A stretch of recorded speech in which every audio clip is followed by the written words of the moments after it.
merci à notre Dieu pour le privilège qu'il nous accorde d'être là parmi vous. C'est vraiment un privilège, c'est une grâce. Merci aussi à l'ange de l'église, le pasteur Kali, sa femme, ainsi que tous les comités, toute l'église, pour l'expression de votre amour envers nous. Nous avoir en ces lieux, c'est vraiment l'expression de votre amour envers nous. Sans plus tarder, nous sommes dans Deutéronome chapitre 28. Et notre texte qu'on nous a donné, c'est le verset 12. Le verset 12. Le verset 12.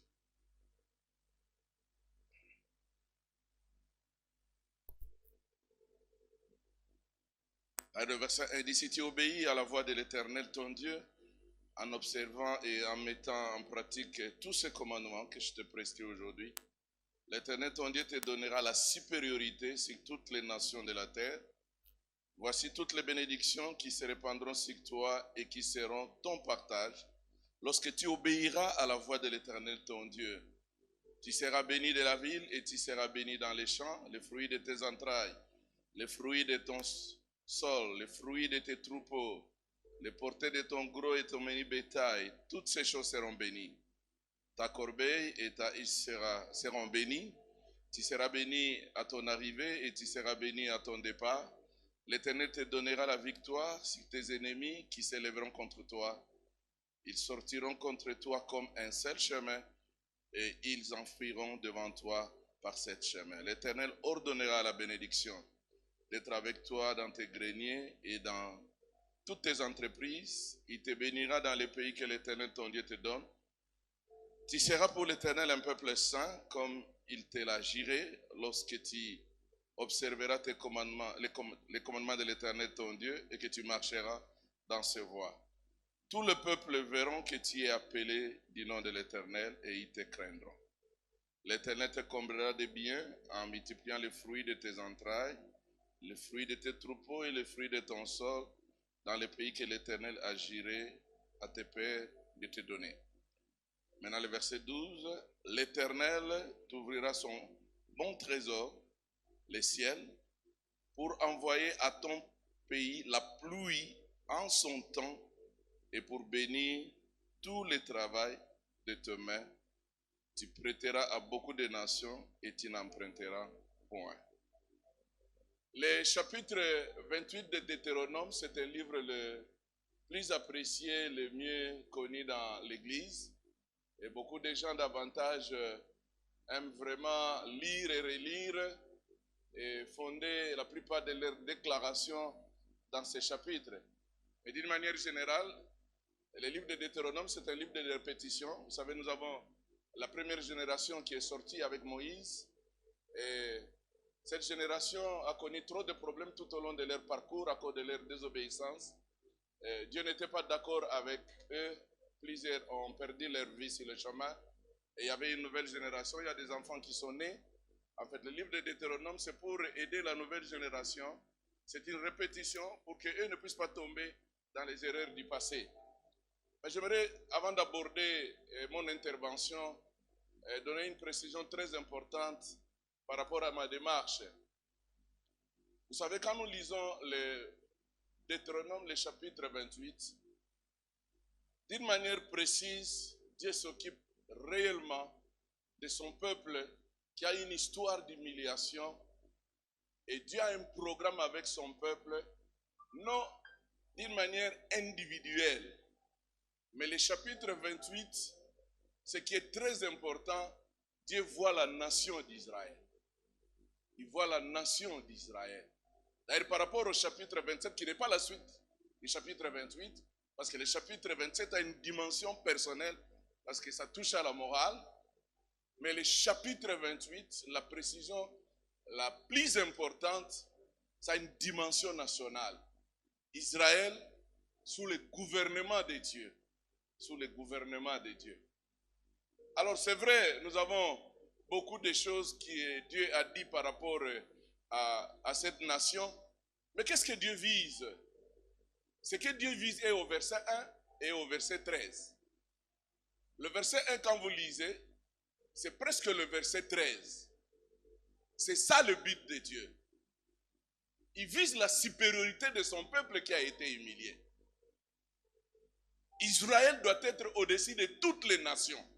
Ça, c'est ce qui est capital pendant que nous sommes en train de partager le chapitre 28. J'aimerais quand même que nous puissions lire, parce que là, j'aimerais dire à quelqu'un que Dieu a un plan merveilleux pour chacun de nous. Non seulement pour chacun de nous, il a un plan merveilleux pour ta famille. Il a aussi un plan merveilleux pour notre pays. C'est Dieu, c'est sa façon de faire les choses. Quand vous lisez le verset 1, si tu obéis à la voix de l'Éternel ton Dieu en observant et en mettant en pratique tous ces commandements que je te prescris aujourd'hui, l'Éternel ton Dieu te donnera la supériorité sur toutes les nations. Ça ne sera pas sur un plat, mais à condition que tu puisses t'engager sur le chemin de l'obéissance à mes commandements. Le verset 13, l'Éternel fera de toi la tête et non la queue. C'est presque la même pensée. Fera de toi la tête et non la queue.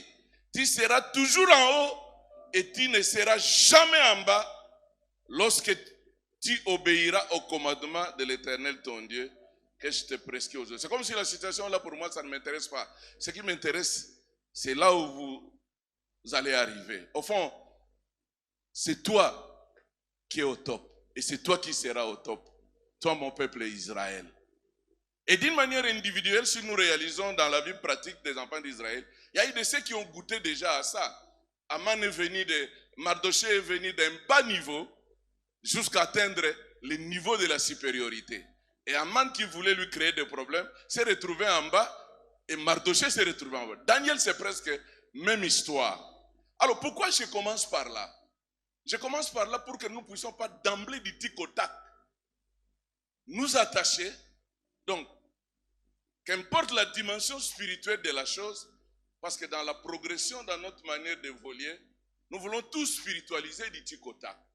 En fait, j'aimerais que nous puissions être propres. La propriété que j'aimerais, le contexte du chapitre 28 d'abord n'a rien à voir avec toi et moi. Ça c'est très important. Très très important. C'est tout simplement orienté vers Israël en tant que nation. Et dans quel but? Dieu vise la dignité, il vise la prospérité, il vise la gloire de cette nation qui vient de quelque part. Mais Dieu dit c'est mon peuple. Sa place c'est au sommet. Mais moyennant l'obéissance à ses commandements. Et ça c'est très important mes chers frères. Parce que nous avons Israël, nous avons les nations et nous avons l'Église. C'est vrai, il est important que nous puissions arriver, parce que des fois les pièges souvent, c'est de tomber directement. Tout ce qui appartient à la nation Israël, ça devient automatiquement à l'Église. Cette démarche-là n'est pas prudente. C'est pas très prudent. C'est pas très prudent.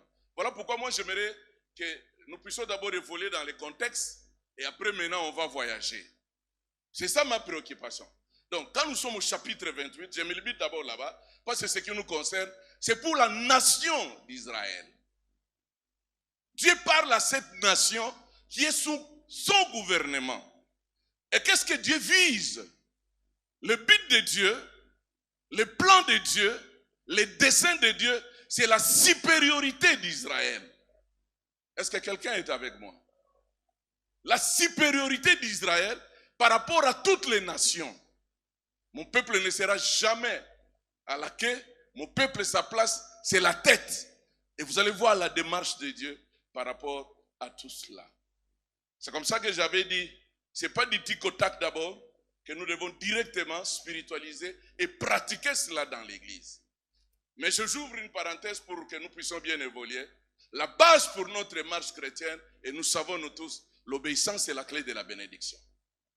Ça c'est très important et on est vraiment à l'aise, on peut évoluer. Mais maintenant, qu'est-ce que je vais faire exactement?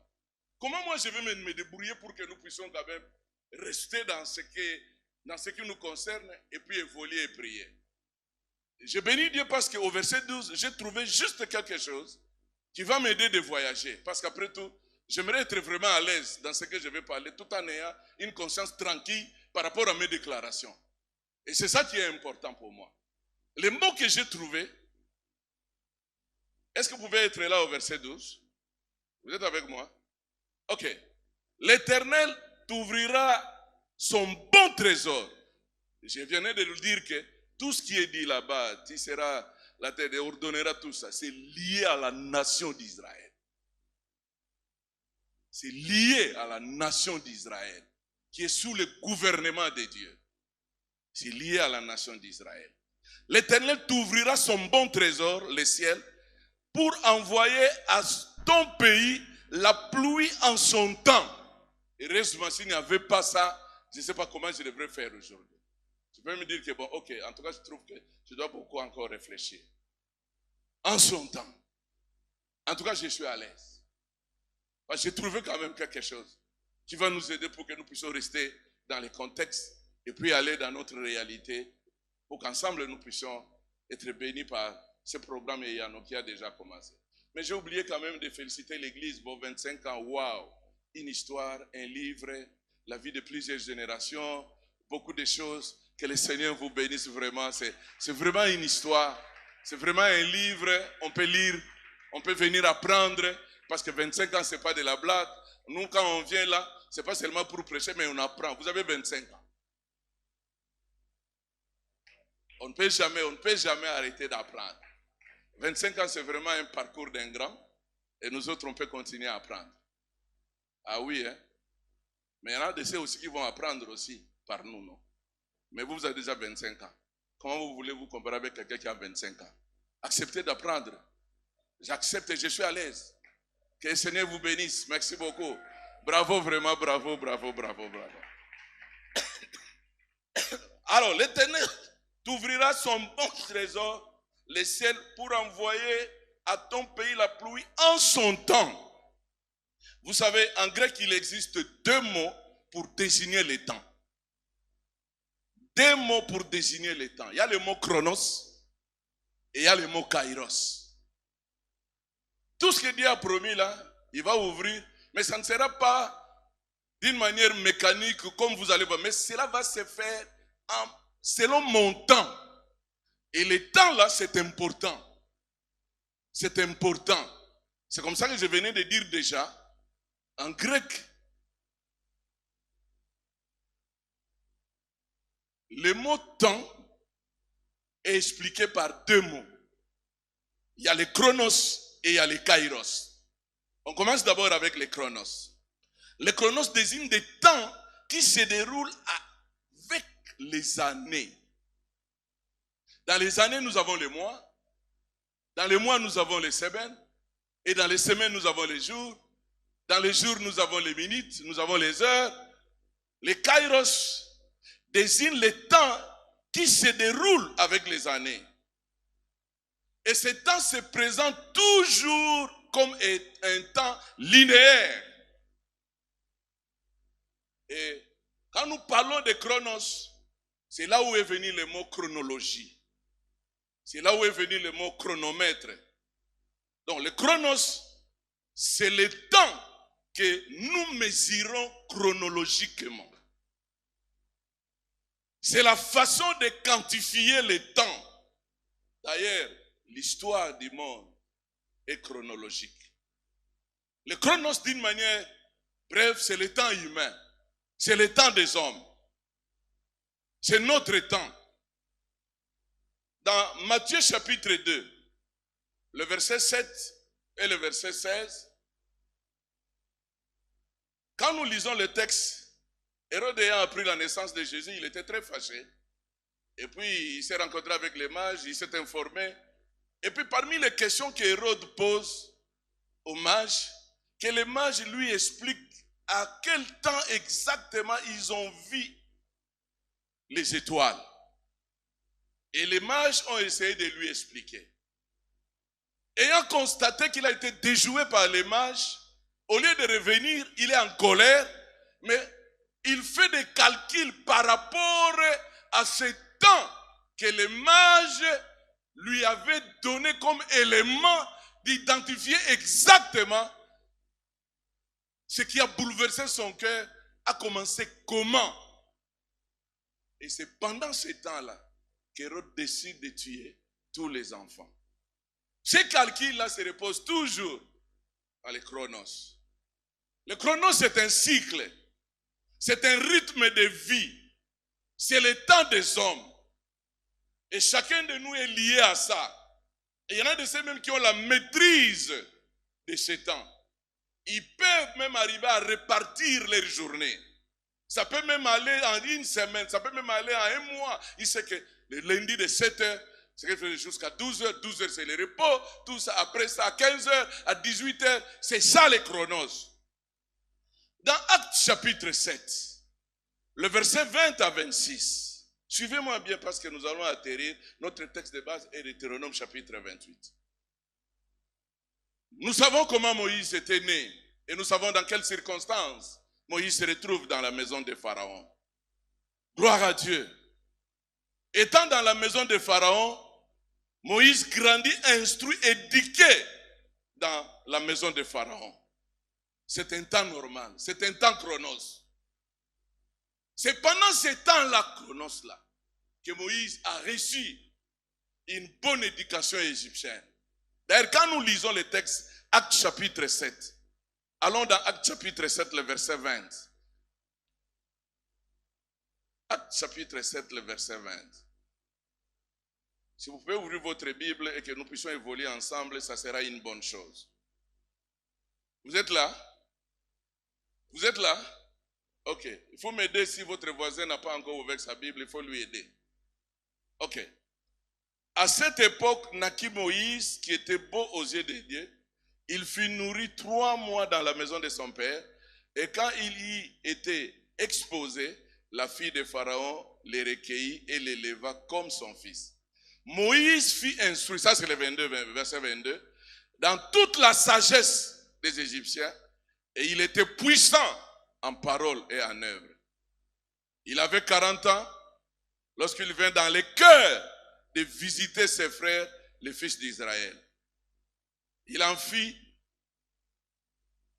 un qu'on outrageait, et prenant sa défense, il vengea celui qui était maltraité et frappa l'Égyptien toute mesure. Il pensait que ses frères comprendraient que Dieu leur accordait la délivrance par sa main, mais ils ne comprirent pas. Les jours suivants, il parut au milieu d'eux, comme ils se battaient, et il les exhortait à la paix. Hommes, dit-il, vous êtes frères, pourquoi vous vous maltraitez vous l'un l'autre? Mais celui qui maltraitait son prochain les repoussa en disant, qui t'a établi chef et juge sur nous? Veux-tu me tuer comme tu as tué hier l'Égyptien? À cette parole, Moïse prit la fuite et il alla séjourner dans les pays des mendiants où il engendra 2 fils. 40 ans plus tard, un ange lui apparut au désert de la montagne de Sinaï dans la flamme d'un buisson. Moïse, voyant cela, fut étonné de cette apparition et comme il s'approchait pour examiner la voix du Seigneur, se fit entendre. Je suis le Dieu de tes pères, le Dieu d'Abraham, d'Isaac, de Jacob. Et Moïse, tout tremblant, n'osait regarder. Le Seigneur lui dit, ôte tes souliers de tes pieds, car le lieu sur lequel tu te tiens est une terre sainte.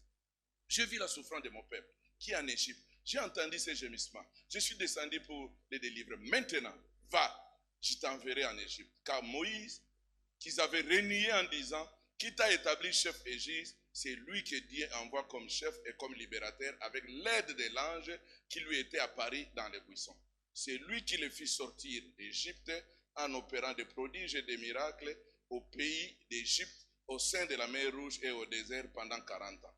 C'est Moïse qui dit aux fils d'Israël, Dieu vous suscitera d'entre vos frères un prophète. C'est lui qui, lors de l'assemblée au désert, était avec l'ange qui lui parlait sur la montagne d'Israël et avec nos pères, récit des oracles vivants pour nous les donner. Nos pères ne voulurent pas lui obéir, ils les repoussèrent et ils retournaient leur cœur vers l'Égypte. Alléluia. Moïse instruit, reçut l'éducation égyptienne, la sagesse égyptienne. C'est pendant ce temps que Moïse a appris comment résoudre les conflits. Il est prince.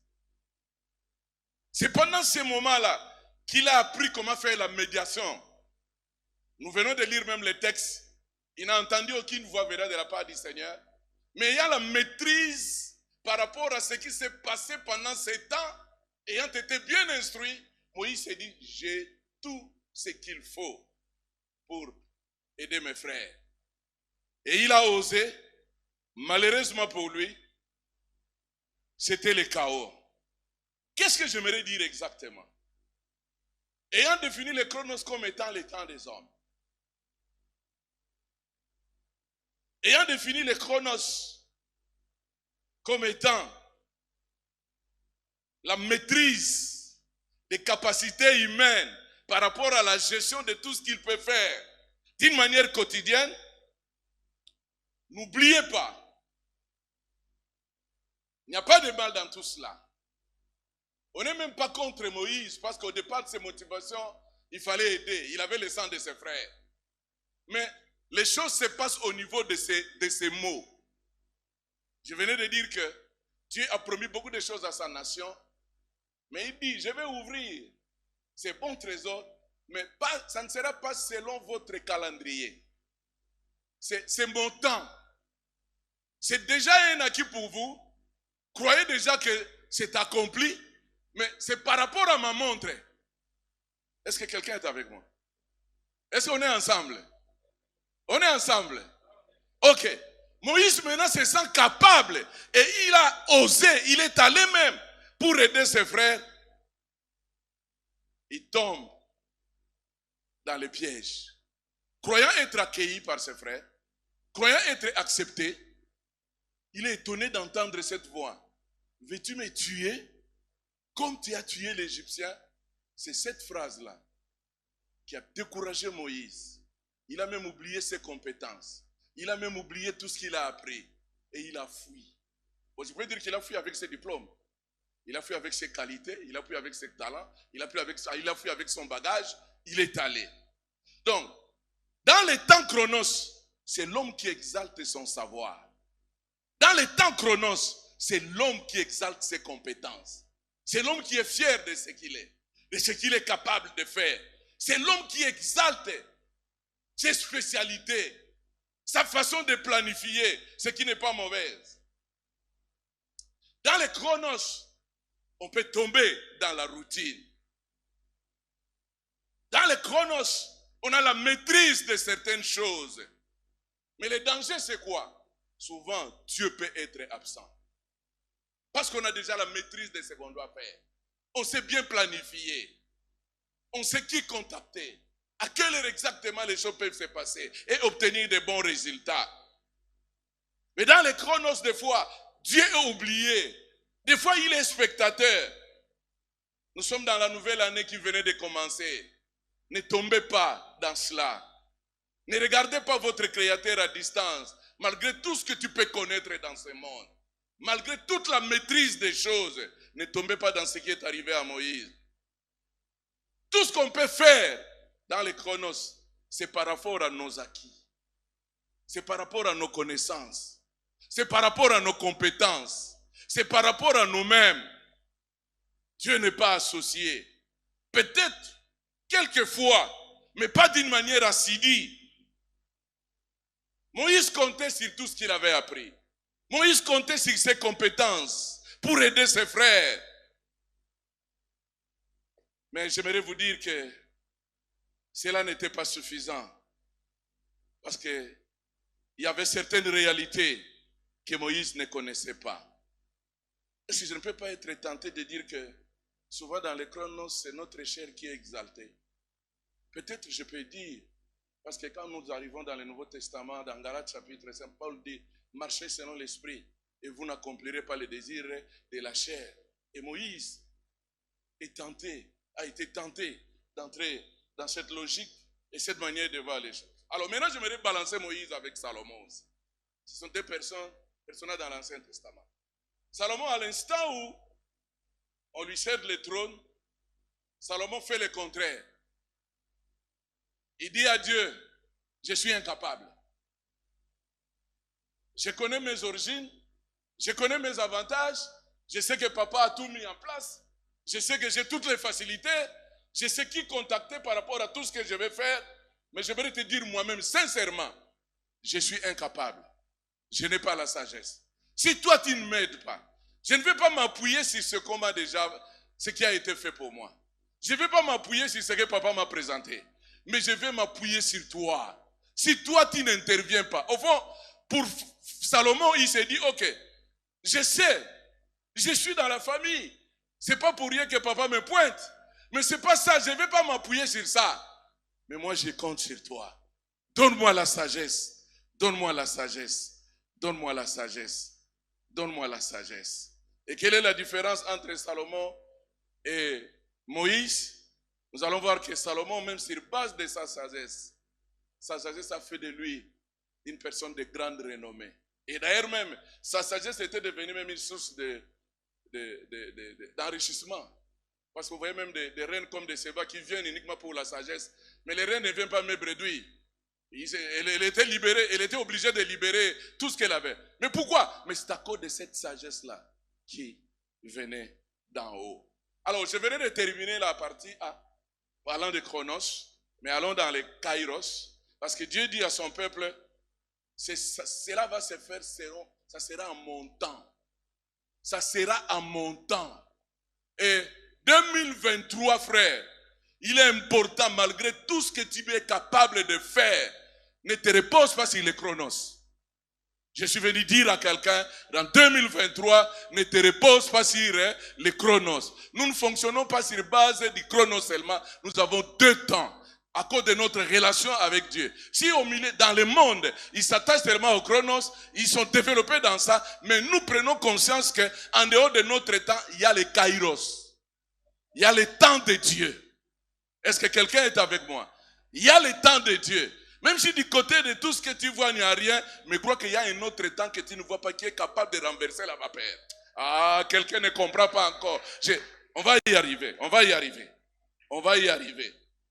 Bon, ok, je vais le faire après. Ça risque de me prendre 0 minutes. Ok. Les kairos, c'est le moment favorable. Les kairos, c'est le temps convenable. Les kairos, c'est le moment opportun. Et c'est ce mot kairos qui a donné à latin le mot opportunitas, qui signifie opportunité. Les kairos, c'est le temps où les impossibilités deviennent possibles. Les kairos, c'est le temps où Dieu confond la sagesse humaine pour que lui impose la sagesse divine. Les kairos, c'est le temps où Dieu bouleverse les tableaux des hommes pour qu'il puisse insérer son programme. Ça, c'est le temps de Dieu. Et ce temps-là existe.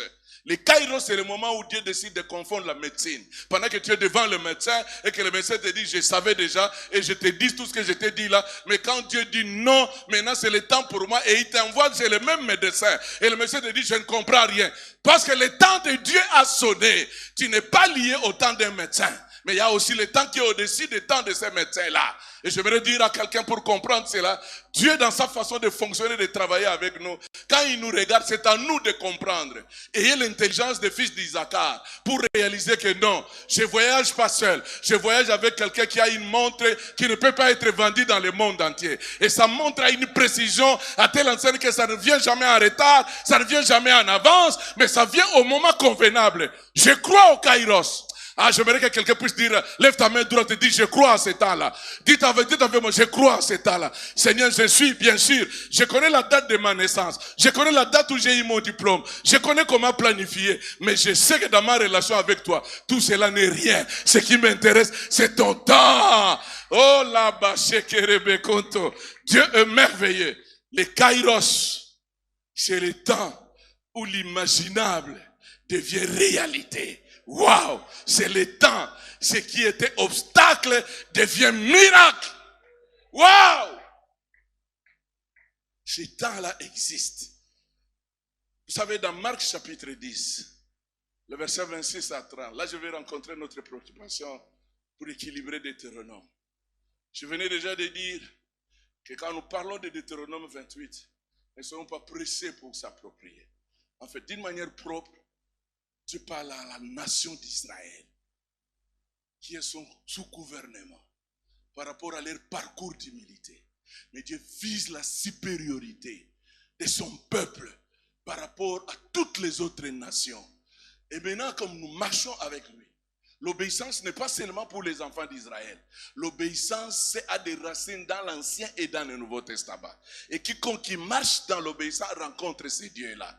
Même si nous n'aurons pas la même promesse avec les enfants d'Israël, ce qui est à Israël est à Israël.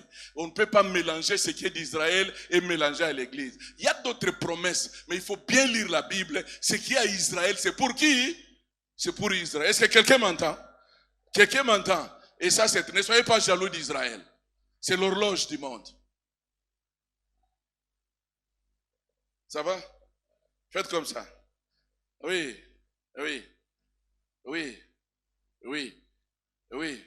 C'est comme ça que nous avions été greffés. L'agronomie céleste.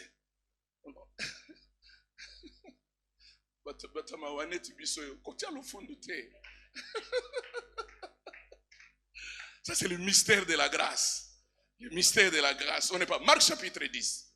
Marc chapitre 10. Le verset 26 à 30. Est-ce que quelqu'un peut lire avec moi ce texte? C'est merveilleux de lire ce texte. Parce que là, je dois vous dire que ça, c'est vraiment. Nous sommes dans les contextes du Nouveau Testament. Là, c'est vraiment sans embâche. On peut nager là-bas. Pierre lui dit.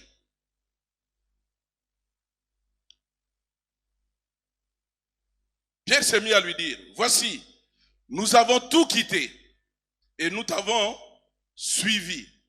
Et Jésus répondit, je vous le dis en vérité, il n'est personne qui ayant quitté, à cause de qui? Hein? N'abandonnez pas l'impudicité, l'adultère à cause d'un sida. Tu n'as rien fait. Tu n'as rien fait. N'arrêtez pas à boire à cause de la tuberculose. Tu n'as rien fait. Tu n'as rien fait. Tu n'as rien fait. N'arrêtez pas de rentrer à la maison tard parce que tu seras attaqué. Non. À cause de qui? À cause de moi. Moi qui? Jésus. Et à cause de la bonne nouvelle. Très, très important. Nous sommes dans un siècle, le nombre de ceux qui prennent des décisions à cause de Jésus et à cause de la bonne nouvelle, ça commence à diminuer. Ça commence à diminuer. Je donne une intention de prière à mon église de 25 ans. Prions qu'il y ait multiplication des hommes et des femmes, des serviteurs de Dieu, des mamans chrétiennes, des papas, des jeunes, que sais-je, qui continuent à prendre des décisions graves même, à cause de Jésus et à cause de la bonne nouvelle. Ça n'existe plus. C'est devenu très rare. Très, très rare. Est-ce qu'on peut encore accepter aujourd'hui de trouver des étudiants qui acceptent d'avoir 0? La jeune fille accepte que le professeur ne puisse pas toucher son corps, qu'elle puisse reprendre la classe. Un frère au travail, il refuse le magouille alors qu'il a des avantages. Il faut compter un millier de dollars, mais il accepte de continuer à marcher à pied. Il y en a encore. Il y en a encore. À cause de moi et à cause de la bonne nouvelle. À cause de moi et à cause de la bonne nouvelle. Sa maison, ou ses frères, ou ses sœurs. C'est un langage imagé. Ça veut dire que c'est lié à notre attachement. Il y a beaucoup de choses dont nous sommes attachés. À sa mère, à son père, ou à ses enfants, ou ses terres. Parce que vous voyez là dans Deutéronome, vous aurez des terres. Hein? Vous avez vu, non? Hein? Vous avez vu dans Deutéronome, non? Je continue à dire d'abord, cette histoire de Deutéronome chapitre 28, c'est pour la nation d'Israël. Ça vous choque? Mais pas nos âmes au Mao.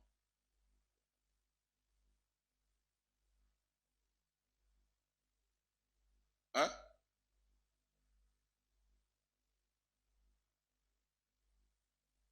Ok. Verset 30. Ne reçoivent, mais là vous devez sourire, non? Vous devez sourire. Hein? Lisez en souriant. Soyez gentils, lisez. Ne reçoivent au centuple présentement, dans ce siècle, des maisons, des frères, des sœurs, des mères, des enfants, avec... Parce que là, dans Deutéronome, il n'y a pas les colis de persécution. Mais c'est avec des... Dans les siècles à venir, la vie, c'est ce qui manque aussi dans Deutéronome. Parce que tout ce qui est dans Deutéronome est terrestre. Mais regarde la dimension. Tu vas rester dans l'Ancien Testament ou tu vas aller dans le Nouveau Testament où il y a la dimension céleste des choses. Ah! Moi, je regrette l'évangile, entre guillemets, où on maintient les gens dans ce qui est terrestre. C'est trop terre à terre. Ah! Dis, tu coûtes tellement cher que le sang de Jésus, on ne peut pas te réduire seulement par rapport à ce qui se passe sur cette terre. C'est au-delà de cela. C'est au-delà de cela. Je dis à quelqu'un, c'est au-delà de cela. C'est au-delà de cela. Ne te limite pas dans Deutéronome 28. C'est trop petit pour toi.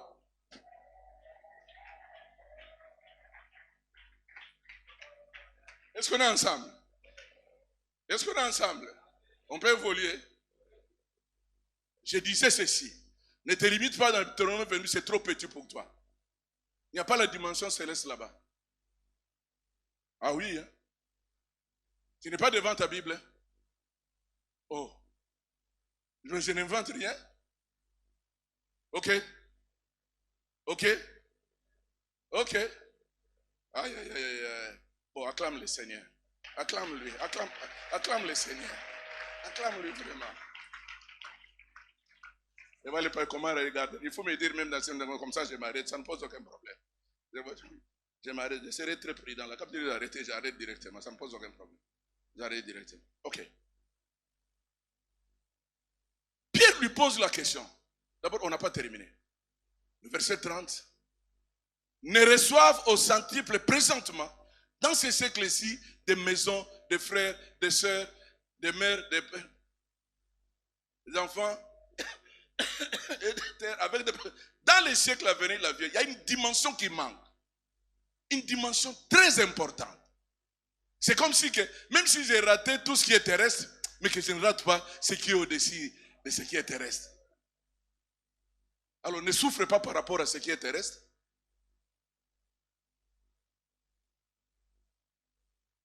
Bon, je vais être équilibré. Mais nous en avons aussi besoin sur cette terre. Tu en as besoin.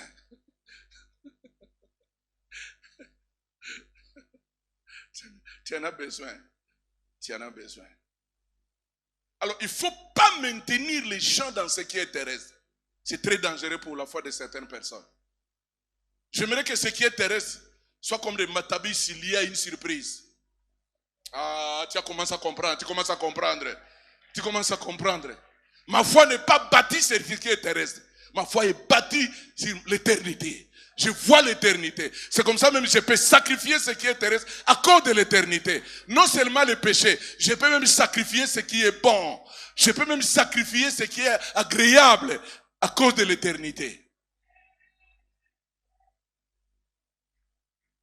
Je sais que le nombre va commencer à diminuer. Mais c'est ça la vérité. C'est ça la vérité. Alors, Pierre dit, nous avons tout quitté. Mais nous t'avons suivi. Jésus dit, ok. Je vais t'aider pour comprendre bien la question que tu venais de me poser. On peut quitter, mais d'une mauvaise manière. Ça va? Voici comment j'accepte ce que tu viens me dire. Vous ne pouvez quitter que quelque chose à cause de qui? À cause de moi et de la bonne nouvelle. Si tel est le cas, parce que je sais, quelqu'un peut quitter, mais ce n'est pas à cause de moi. C'est pas à cause, juste pour un temps, parce qu'on lui a dit que non, ne touche pas, parce que peut-être à cause de cette maladie. Après, il va faire quoi? Il va reprendre. Mais quand quelqu'un quitte à cause de moi, il n'y a aucune possibilité de revenir et de reprendre. Vous savez pourquoi tu as abandonné cet homme-là? Vous savez pourquoi tu lui as abandonné? Un jeune sœur. Parce qu'on t'a dit que bon, venez à Jésus, le Seigneur va te prendre en charge.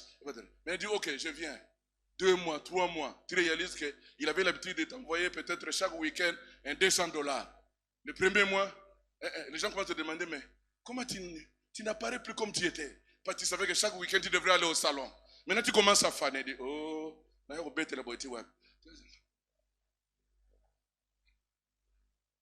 Ma soeur, comment tu ne viens plus à l'église? Mon frère, je te dis que si tu savais comment je suis occupé, on est de cœur, on est ensemble. Dès le dimanche, le passé Kali a prêché. J'étais en ligne. La vraie foi, ça ne se vit pas en ligne. La vraie foi, ça se vit ensemble en communauté.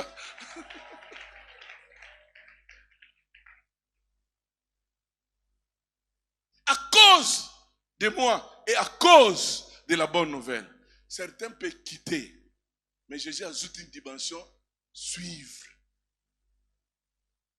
Vous vous engagez de quitter, mais décidez de me suivre. Les deux verbes doivent marcher ensemble. C'est comme ça que dans cette salle, si on doit venir avec le thermomètre spirituel, il y en a d'essais, vous allez voir que ça monte jusqu'à 20 parce qu'ils ont quitté. Le reste là, c'est très grave parce que, bon, j'ai pris pour toi parce que maintenant nous sommes dans la nouvelle année. Décide-toi de suivre encore Jésus. Je suis venu te dire, décide-toi de suivre encore Jésus. Et d'ailleurs, pour toi et Yano, c'est un engagement pour suivre Jésus. Pour suivre Jésus, je vais le suivre. Atanga imoko na kolanda ye. Ataba betika na kolanda ye. Atana zangi mbongo na kolanda ye. Atana zangi bilamba na kolanda ye. Atana zana babouche na kolanda ye. Na kolanda ye. Quitter et suivre. Et c'est comme ça que Jésus a bouclé là. N'est-ce pas ça? Vous recevrez. C'est le temps de la moisson. C'est le temps de quoi? De la récolte. Même dans notre contexte du Nouveau Testament, Dieu pense à cela. Il pense à cela. Cela veut dire que ce n'est pas en vain que tu sers le Seigneur. Ce n'est pas en vain que tu as abandonné le péché ou tu vas abandonner encore d'autres péchés. Ce n'est pas en vain que tu vas te sacrifier par rapport à d'autres projets qui vont te coûter le temps, qui vont te coûter le sommeil. Oui, prive-toi de ce sommeil. Il y aura un temps où le Seigneur va arriver à te récompenser. Bien-aimé dans le Seigneur, je découvre encore que dans ce temps-là, quand Jésus parle à Pierre, il y a la dimension de la restauration de vie. Il y a la dimension de la prospérité. Dans le Kairos là, Jésus parle de 100 fois plus que. Et le Seigneur dans le Deutéronome, il pense à la supériorité de son peuple par rapport à toutes les autres nations. Jésus dit, mais mon fils, pendant qu'il marche avec moi, il ne peut pas continuer à tourner en rond, il ne peut pas être au même niveau, mais il doit aller au-delà, au-delà. Cela veut dire quoi? Notre Dieu restaure à une mesure supérieure, non seulement en qualité, mais aussi en quantité. Je déclare que cette année 2023, que Dieu puisse te restaurer non seulement en qualité, mais aussi en quantité. Je déclare ton Kairos. En 2023, je le déclare au nom puissant de Jésus. Vivez ce temps-là. Ça ne sera pas seulement en qualité, mais ça sera aussi en quantité. Waouh! Ça c'est merveilleux. Ça c'est merveilleux. Oui, le Kairos, c'est aussi un temps de récupération. Un temps de récupération de ce qu'on a perdu. À cause de Jésus, vous allez perdre beaucoup de choses. Vous allez perdre beaucoup de choses. Vous allez perdre des amis. Vous allez perdre votre réputation. Vous allez perdre. Mais n'oubliez pas, le Kairos, c'est aussi le temps de récupération. Et à cause de Jésus et à la bonne nouvelle, même l'énergie que tu as perdue là, tu vas récupérer cela. Même la santé que tu as perdue, cela, tu vas récupérer cela. Mais c'est possible que même les biens que tu as perdus, que tu puisses récupérer. Que mon Dieu te visite. Que mon Dieu puisse t'amener à ne plus te plaindre. Puisque c'est le Kairos, que Dieu essuie tes larmes. Que Dieu te récompense.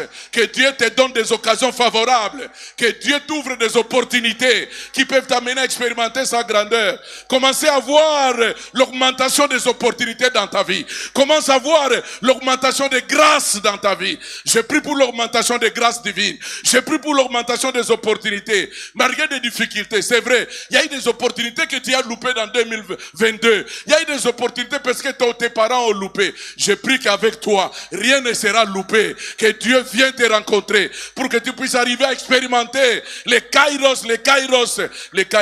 Même ça sera avec des difficultés, même avec des combats, même avec des persécutions, même avec des incompréhensions. Mais ne crains pas. À cause de votre obéissance, à cause de votre intégrité, à cause de votre attachement à Dieu, à cause de votre... Reçois au centuple.